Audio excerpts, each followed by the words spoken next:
I wanted to show you today my FIFO can rack. FIFO means first in, first out, and I believe the company called Thrive makes one of these. Theirs is metal, which is nice, but it's $400, and I think sometimes it's on sale for $200. Please don't quote me on the price, but anyway, it's expensive. So I looked to see how to make one. I looked to see cheaper ones, and I found can racks, but they weren't FIFO. And then I saw a lot of people had made them on YouTube, and usually they would start them like at one end, and the can would roll 4 or 8 feet down to another end. So those just weren't what I wanted. I wanted something really similar to the FIFO rack.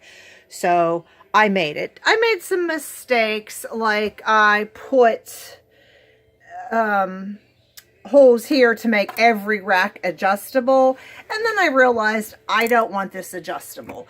It would be nice to make it height adjustable, you know, like, but if it's not going to be adjustable this way for a larger can, which I made them so they're not, well then that's silly. It'd be better just to build another one, and I am going to build another one of these for my number 10 cans. I didn't have any number 10 cans when I made this, and basically I made it with 3/4 inch plywood, and I made it with paint grade because I just wanted to paint the whole thing. I don't know, I hope paint deters a little bit of bugs.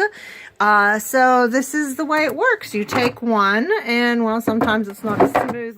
We just don't use this. This is our storage. So that rolls down, and then you can just push it down. I can see it's not dropping down in the back like it was intended to. Let me try on this one. So sometimes you have sticky. So I'm going to put that right there. Roll that bad boy down. She comes down in there. So that was 3/4 inch plywood. The shelves are cut like over the width of the can. The glides, these guides, they go well over. They're only like maybe a 1/2 inch from the rear, and that's so that it keeps guiding the entire way, so it doesn't go willy-nilly. And what I did is I just obviously, you know, I think these holes are every inch, so this shelf drops probably 1 inch, 2 inches in from the front to the back.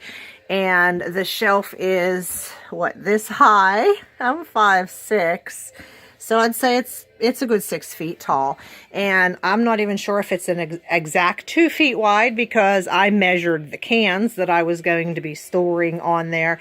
These are just our extra can openers. Anytime I go to a thrift store or a yard sale and I see a can opener relatively inexpensive, I pick the darn thing up, because what good is having a lot of cans if you run out of can openers?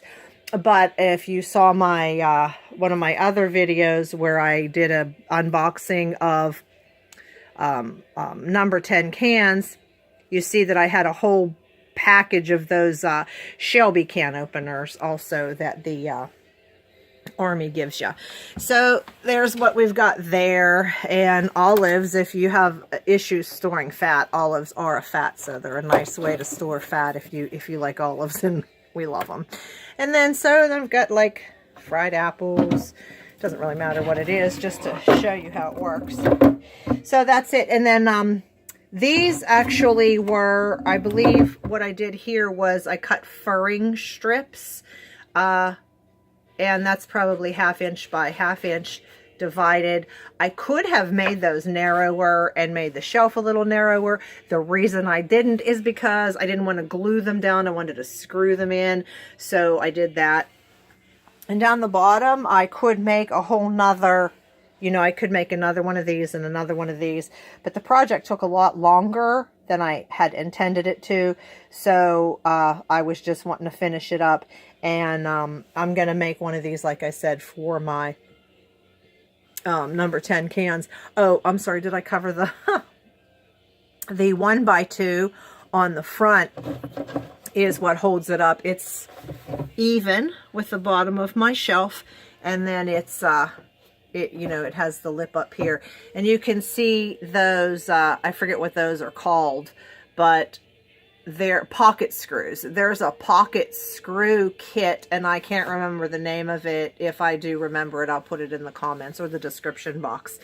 But yeah, that's what we have here for those cans. And we did have a lot more cans. We've used up quite a few of them. I actually opened up a lot of my tuna cans and freeze dried them.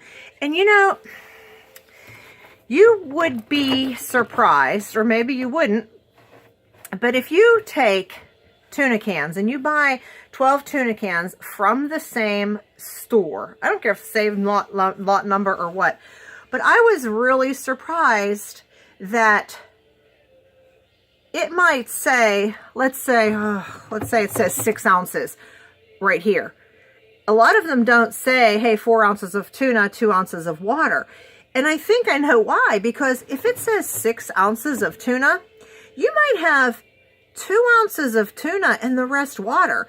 There was such a great disparity from can to can, the actual amount of tuna in those cans. So that's it. I just had to come over here and drop some things off at here. So yeah, I just wanted to do a quick video on the can rack that I made. And I have to give the credit for this to another YouTuber, and I'm going to find him before I post this video, and I'm going to link him in here, because he actually showed how to make one of these from practically buying nothing. He had a 2-foot deep melamine shelving unit, and he just adjusted his melamine shelves down and up, you know, the top one down in the back and this one up in the back, and he was able to just put some glides on there. And he's the one who actually gave me the inspiration. I went out and tried to find a melamine shelving unit that was 2 feet deep, and I couldn't find one, so I ended up pricing out the wood and everything, and realized that it would be a heck of a lot cheaper just to make it myself. So there you go. Thanks for watching another 8-minute video. I'm so sorry.